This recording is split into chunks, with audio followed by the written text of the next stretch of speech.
India versus South Africa ಏಕದಿನದಲ್ಲಿ ನಾಯಕನಾಗಿ ಕೆಎಲ್ ರಾಹುಲ್ ಪ್ರದರ್ಶನ ಹೇಗಿದೆ? ಕೆಎಲ್ ರಾಹುಲ್ ಕ್ಯಾಪ್ಟನ್ಸಿ. ನವೆಂಬರ್ 30ರಿಂದ ಪ್ರಾರಂಭವಾಗುವ ದಕ್ಷಿಣ ಆಫ್ರಿಕಾ ವಿರುದ್ಧದ ಏಕದಿನ ಸರಣಿಯಲ್ಲಿ ಕೆಎಲ್ ರಾಹುಲ್ ಭಾರತವನ್ನು ಮುನ್ನಡೆಸಲಿದ್ದಾರೆ. ಶುಭಮನ್ ಗಿಲ್ ಮತ್ತು ಶ್ರೇಯಸ್ ಅಯ್ಯರ್ ಗಾಯದಿಂದ ಹೊರಗುಳಿದಿದ್ದಾರೆ. 12 ಏಕದಿನ ಪಂದ್ಯಗಳಲ್ಲಿ 8 ಗೆಲುವುಗಳೊಂದಿಗೆ ರಾಹುಲ್ 67% ಯಶಸ್ಸಿನ ಪ್ರಮಾಣ ಹೊಂದಿದ್ದಾರೆ. ಟೆಸ್ಟ್ ಸರಣಿ ಗೆದ್ದ ದಕ್ಷಿಣ ಆಫ್ರಿಕಾದ ಆತ್ಮವಿಶ್ವಾಸ ಮುರಿಯುವುದು ರಾಹುಲ್ಗೆ ದೊಡ್ಡ ಸವಾಲು.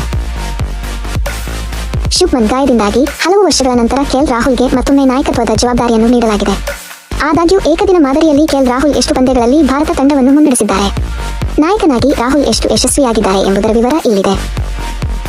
ಟೆಸ್ಟ್ ಸರಣಿ ಸೋಲಿನ ನಂತರ ಟೀಂ ಇಂಡಿಯಾ ಈಗ ದಕ್ಷಿಣ ಆಫ್ರಿಕಾ ವಿರುದ್ಧ 2 ಏಕದಿನ ಪಂದ್ಯಗಳನ್ನು ಆಡಲಿದೆ. 2 ತಂಡಗಳ ನಡುವೆ ಒಟ್ಟು 3 ಏಕದಿನ ಪಂದ್ಯಗಳ ಸರಣಿ ನಡೆಯಲಿದೆ. ಈ ಸರಣಿಯು ನವೆಂಬರ್ 30ರಿಂದ ಪ್ರಾರಂಭವಾಗಲಿದೆ.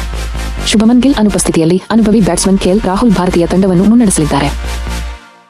ರಾಹುಲ್ ಐಪಿಎಲ್ ಹಾಗೂ ಅಂತಾರಾಷ್ಟ್ರೀಯ ಕ್ರಿಕೆಟ್ನಲ್ಲಿ ನಾಯಕತ್ವ ವಹಿಸಿದ್ದಾರೆ.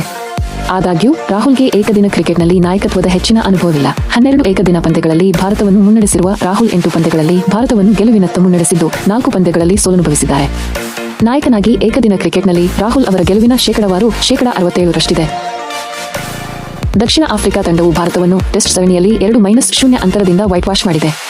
ಇದರಿಂದಾಗಿ ದಕ್ಷಿಣ ಆಫ್ರಿಕಾದ ಆತ್ಮವಿಶ್ವಾಸ ಹೆಚ್ಚಾಗಿದೆ. ಟೆಸ್ಟ್ ನಂತರ ಅದೇ ಆತ್ಮವಿಶ್ವಾಸದೊಂದಿಗೆ ದಕ್ಷಿಣ ಆಫ್ರಿಕಾ ಏಕದಿನ ಸರಣಿಯಲ್ಲಿ ಭಾರತವನ್ನು ಸೋಲಿಸಲು ಹೊರಡಲಿದೆ. ಟೆಂಬಾ ಬೌಮಾ ದಕ್ಷಿಣ ಆಫ್ರಿಕಾವನ್ನು ಮುನ್ನಡೆಸಲಿದ್ದಾರೆ. ಆದ್ದರಿಂದ ದಕ್ಷಿಣ ಆಫ್ರಿಕಾದ ಗೆಲುವಿನ ಸರಣಿಯನ್ನು ನಿಲ್ಲಿಸುವ ಸವಾಲು ರಾಹುಲ್ ಮುಂದಿದೆ. ಶುಭಮನ್ ಹೊರತಾಗಿ ಉಪನಾಯಕ ಶ್ರೇಯಸ್ ಅಯ್ಯರ್ ಕೂಡ ಏಕದಿನ ಸರಣಿಯ ಭಾಗವಾಗಿಲ್ಲ. ಆಸ್ಟ್ರೇಲಿಯಾ ಪ್ರವಾಸದ ಸಮಯದಲ್ಲಿ ಗಾಯದಿಂದಾಗಿ ಶ್ರೇಯಸ್ ದಕ್ಷಿಣ ಆಫ್ರಿಕಾ ವಿರುದ್ಧ ಆಡಲು ಸಾಧ್ಯವಾಗುವುದಿಲ್ಲ. ಶುಭಮನ್ ಮತ್ತು ಶ್ರೇಯಸ್ ಇಲ್ಲದಿರುವುದು ಭಾರತಕ್ಕೆ ದೊಡ್ಡ ಹೊಡೆತ.